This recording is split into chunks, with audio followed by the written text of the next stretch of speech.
lai uzņēmuma vadītāji, iepirkēji, projektu vadītāji, tie, kur ikdienā slēdz darījumus gan ar sadarbības partneriem, gan ar klientiem, varētu meistarīgāk paveikt šīs biznesa pārunas. Mēs piedāvājam programmu Jaudīgi savu interešu aizstāvēšanu biznesa pārunās. Šī ir lieliska 3-dienu programma, kuras ietvaros cilvēki praktiski veic dažādas pārunas situācijas ar to galveno mērķi uzlabot savu meistarību dažādās pārunas situācijās.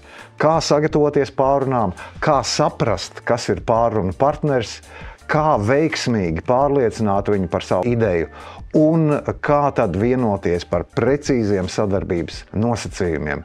Šīs ir tās galvenās lietas, kas man vadot vai maniem kolēģiem vadot šo treniņu programmu, dod gandarījumu redzot, kā meistarīgāk, elastīgāk treniņu dalībnieki spēj tikt galā ar dažādām, tā skaitā sarežģītākām pārunu situācijām. Būvniecības uzņēmumā šī pārunu programma var lieti noderēt tad, ja ir jāvienojās ar pasūtītāju par konkrētā celtniecības objekta specifikāciju, izcenojumiem, termiņiem un visādām šādām lietām, gan arī situācijās, kad sadarbības gaitās mainās kādi sadarbības nosacījumi un ir precīzi jānofiksē tā jaunā specifikācija.